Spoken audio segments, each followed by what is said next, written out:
नमस्कार। चलिए आज चलते हैं भारतीय संविधान के इतिहास के एक ऐसे दौर में जो वाकई में बहुत हलचल भरा था। हम बात कर रहे हैं 1967 से 1972 की। सोचिए, सिर्फ 5 सालों में 10 संशोधन। ये सिर्फ कुछ कानूनी बदलाव नहीं थे, नहीं, ये वो बड़े फैसले थे जो भारत की राजनीति और समाज की दिशा तय कर रहे थे। तो चलिए इस दिलचस्प सफर को शुरू करते हैं। देखिए, साल 1967 एक तरह का टर्निंग पॉइंट था। पहली बार कई राज्यों में कांग्रेस की सरकारें हार गई और सेंटर में भी बहुमत कम हो गया। देश एक नई पॉलिटिकल रियलिटी देख रहा था। एक तरफ बॉर्डर पर तनाव था तो दूसरी तरफ देश के अंदर अलग अलग समुदाय अपनी पहचान, अपने हक की मांग कर रहे थे। तो इन सब चुनौतियों के बीच संविधान को भी बदलना जरूरी हो गया था। अब इतने सारे कानूनी और राजनीतिक बदलावों को एक साथ समझना थोड़ा मुश्किल लग सकता है ना? तो चलिए इसे आसान बनाते हैं एक कहानी के साथ। मान लीजिए हमारा देश भारतपुर नाम का एक बहुत बड़ा गांव है और हमारी संसद वो इस गांव की पंचायत है। ये कहानी हमें इन मुश्किल संशोधनों के पीछे के इरादे को समझने में काफी मदद करेगी। आज हमारी चर्चा 4 हिस्सों में बंटी होगी।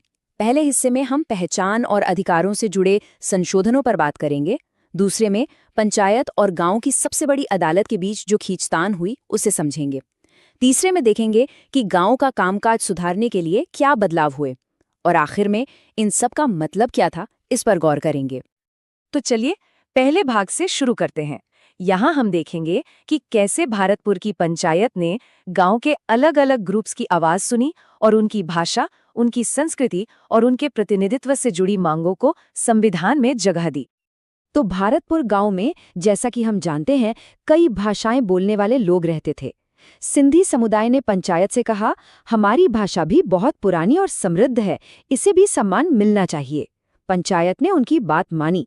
21वें संशोधन के जरिए सिंधी भाषा को संविधान की 8वीं अनुसूची में शामिल कर लिया गया। इसका मतलब ये हुआ कि अब ये भाषा भी ऑफिशियल कामों में इस्तेमाल हो सकती थी और सरकार इसके विकास में भी मदद करती। अब कहानी का रुख मोड़ते हैं भारत के उत्तर पूर्व की तरफ। यहाँ असम के भीतर मिजो हिल्स में रहने वाले लोगों की अपनी एक अलग संस्कृति और पहचान थी। वो चाहते थे कि अपने इलाके के फैसले वो खुद ले सकें, यानी उन्हें सेल्फ गवर्नेंस का अधिकार मिले। ये मांग कोई नई नहीं थी, कई सालों से चल रही थी। तो पंचायत ने टकराव की जगह बातचीत का रास्ता चुना। 22वें संशोधन से संविधान में एक नया आर्टिकल 244A जोड़ा गया।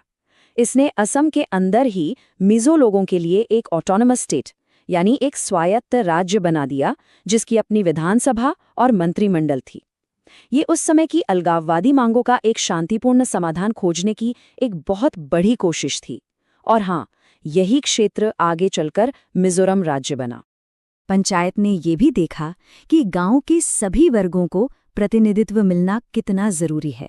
तो 23वें संशोधन के जरिए अनुसूचित जाति और जनजाति के लिए आरक्षण को अगले 10 सालों के लिए और बढ़ा दिया गया। साथ ही एंग्लो इंडियन समुदाय के लिए जो सीटें नॉमिनेट की जाती थी, उस व्यवस्था को भी आगे बढ़ाया गया। मकसद साफ था, कोई भी समुदाय पीछे न छूटे। अब हम आते हैं इस कहानी के सबसे नाटकीय मोड़ पर। ये वो दौर था जब भारतपुर की पंचायत और गांव की सबसे बड़ी अदालत यानी सुप्रीम कोर्ट के बीच एक सीधी टक्कर हुई। सवाल एक ही था और बहुत बड़ा था, संविधान को बदलने की असली और आखिरी शक्ति किसके पास है। इस टकराव की शुरुआत हुई थी 1967 के गोलकनाथ केस से। सुप्रीम कोर्ट ने फैसला सुनाया कि पंचायत नागरिकों के फंडामेंटल राइट्स, यानी जीने का अधिकार, बराबरी का अधिकार, इनसे छेड़छाड़ नहीं कर सकती। लेकिन 1971 में इंदिरा गांधी की सरकार भारी बहुमत से जीत कर आई और उन्होंने पास किया 24वां संशोधन। इस संशोधन ने साफ साफ कह दिया कि पंचायत को संविधान के किसी भी हिस्से को, यहाँ तक कि फंडामेंटल राइट्स को भी बदलने का असीमित अधिकार है। ये शक्ति का एक बहुत बड़ा प्रदर्शन था। और ये लड़ाई यही नहीं रुकी। उस समय इंदिरा गांधी का नारा था, गरीबी हटाओ।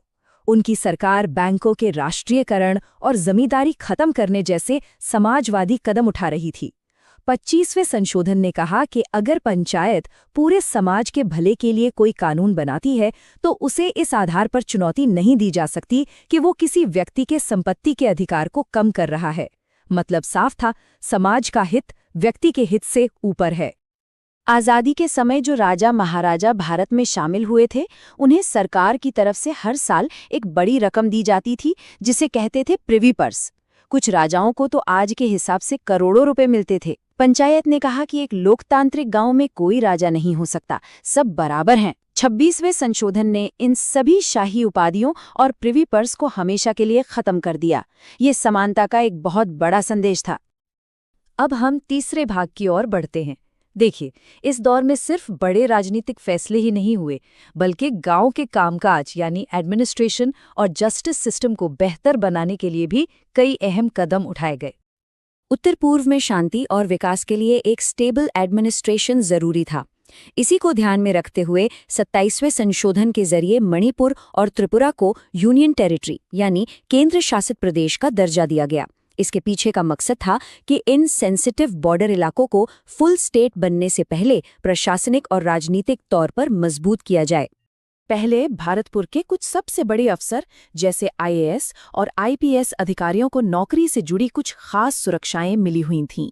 ये ब्रिटिश राज के समय से चली आ रही थीं। 28वें संशोधन ने इन विशेषाधिकारों को खत्म कर दिया ताकि कानून की नज़र में सभी सरकारी अफसर बराबर हों। अच्छा, अगला संशोधन समझने से पहले एक बहुत ही दिलचस्प चीज को जानना जरूरी है, संविधान की 9वीं अनुसूची। अब ये क्या है? सोचिए, ये एक तरह का जादुई बक्सा है। पंचायत जिस भी कानून को इस बक्से में डाल देती, उसे अदालत में इस आधार पर चैलेंज नहीं किया जा सकता था कि वो फंडामेंटल राइट्स के खिलाफ है। ये एक किस्म की कानूनी ढाल थी। अब हुआ ये कि केरल और तमिलनाडु में सरकारें लैंड रिफॉर्म कानून लेकर आई थीं, लेकिन जमींदार लोग संपत्ति के अधिकार का हवाला देकर उन्हें अदालतों में चैलेंज कर रहे थे। तो पंचायत ने क्या किया? 29वें संशोधन के जरिए इन भूमि सुधार कानूनों को उठाकर उसी नवी अनुसूची की ढाल के नीचे रख दिया। नतीजा, अब इन पर कोई कानूनी रोक नहीं लग सकती थी और सुधार का काम आगे बढ़ सकता था। गांव की सबसे बड़ी अदालत यानी सुप्रीम कोर्ट में मुकदमों का ढेर लगता जा रहा था। 30वें संशोधन का मकसद था जुडिशरी के एफिशिएंसी को बढ़ाना। इसने तय किया कि अब सुप्रीम कोर्ट में अपील सिर्फ उन्हीं मामलों में होगी जिनमें संविधान की व्याख्या से जुड़ा कोई बड़ा सवाल हो। इससे क्या हुआ? इससे अदालत अपना समय और ऊर्जा देश के सबसे जरूरी कानूनी मसलों पर लगा सकती थी। तो हमने देखा कि कैसे सिर्फ 5 सालों के अंदर 10 संशोधनों ने भारत के संविधान में एक पूरी तरह से नया अध्याय लिख दिया। ये वाकई का साधारण दौर था जिसने देश की सामाजिक, राजनीतिक और कानूनी दिशा को हमेशा के लिए एक नई शक्ल दे दी। ये संशोधन सिर्फ अलग-अलग कानून नहीं थे। अगर इन्हें एक साथ देखें तो एक बड़ी तस्वीर उभरती है। एक ऐसे भारत की तस्वीर जो अपनी भाषाई पहचान को सम्मान दे रहा था, जो संसद की सर्वोच्चता स्थापित कर रहा था और जो सामाजिक समानता के लिए राजशाही और संपत्ति के विशेष अधिकारों को चुनौती दे रहा था। ये एक बहुत बड़े बदलाव का संकेत था। जरा इस टाइमलाइन पर नजर डालिए। बदलाव की रफ्तार कितनी तेज थी, खासकर 1971 का साल।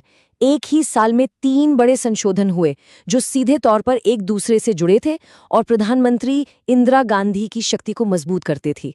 ये सचमुच एक संवैधानिक और राजनीतिक क्रांति का दौर था। और ये सब हमें एक बहुत बड़े सवाल पर लाकर छोड़ देता है। किसी भी देश के संविधान को समय की जरूरतों के साथ कितना बदलना चाहिए ताकि वो सिर्फ एक किताब न रहकर एक लिविंग डॉक्यूमेंट, एक जीवंत दस्तावेज बना रहे। ये 5 साल यही दिखाते हैं कि भारत का संविधान पत्थर की लकीर नहीं है, बल्कि एक ऐसी शक्ति है जो अपने लोगों की उम्मीदों के साथ बढ़ता है और बदलता है।